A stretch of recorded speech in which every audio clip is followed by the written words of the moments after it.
పట్టణ మరియు పరిసర ప్రాంతాలలో సార్వత్రిక ఎన్నికలు పురస్కరించుకుని ఎన్నికల కౌంటింగ్ ప్రక్రియ జరుగుతున్న నేపథ్యంలో పల్నాడు జిల్లాలో 144 సెక్షన్ అమల్లో ఉన్న నేపథ్యంలో పట్టణంలోని వర్తక వ్యాపారాలను సకాలంలో మూసివేయాలని వినుకొండ పట్టణ సిఐ సాంబశివరావు వెల్లడించారు.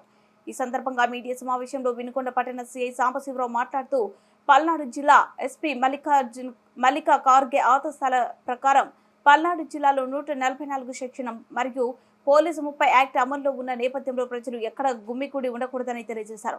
శాంతి భద్రతలకు విఘాతం కలిగిస్తే వారిపై కఠిన చర్యలు తీసుకుంటామని హెచ్చరించారు. కావున ప్రజలు పోలీసు వారికి సహకరించాలని కోరారు. ఎవరు గొడవలకు పోవద్దని, గొడవలకు పోతే ఎన్నికల నేపథ్యంలో కఠిన శిక్షలు ఉంటాయని తెలియజేశారు.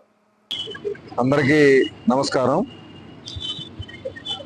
ఎలక్షన్స్ కి సంబంధించి కౌంటింగ్ ప్రొసీజర్, అదేవిధంగా ఆ తర్వాత జరిగేటువంటి ప్రొసీజర్కి సంబంధించి శాంతి భద్రతల పరిరక్షణ, ప్రజల ధనమాన ప్రాణాలు రక్షించాలన్నటువంటి ఉద్దేశంతో జిల్లా ఉన్నతాధికారులు తీసుకున్నటువంటి ఇన్స్ట్రక్షన్స్ మేరకు షాపులన్నీ కూడా సకాలంలో మూపించడం అనేది జరుగుతూ ఉంది.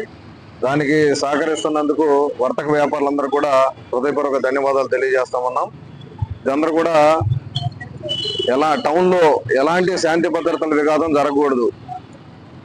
144 సెక్షన్ ఇంప్లిమెంటేషన్ లో ఉన్నందువల్ల 144 సెక్షన్ ని మనం గౌరవిస్తూ దానిలో ఉన్నటువంటి అంశాలను మనం గమనిస్తూ నలుగురు లేదా అంతకంటే ఎక్కువ మంది ఎక్కడ కూడా గ్యాదర్ కాకుండా, చాలా సార్లు కూడా టీ స్టాల్, అదేవిధంగా హోటళ్ళు, ఫారెన్ రెస్టారెంట్ల దగ్గర చాలా మంది గ్యాదర్ అవడం అనేది గమనించే వాళ్ళందరూ కూడా సున్నితంగా హెచ్చరికలు చేయడం జరిగింది. దాన్ని బట్టి ప్రజలందరూ కూడా మాకు సహకరిస్తా చాలా మంది వాలంటీర్గా షాపులన్నీ కూడా క్లోజ్ చేసుకుంటా ఉన్నారు. నిత్యావసర వస్తువులు తప్ప ఏ షాపులు కూడా స్టిపులేటెడ్ టైం ఏదైతే కేటాయించడం జరిగిందో దాన్ని పెంచి ఉండరాదని అందరూ కూడా తెలియజేస్తా ఉన్నాం. ప్రజల మంచి కోసం తీసుకున్నటువంటి అధికారులు తీసుకున్న నిర్ణయం కాబట్టి ప్రజలందరూ కూడా దీన్ని ఫర్ గుడ్ కాజ్ గా గుర్తించి పోలీసు వారి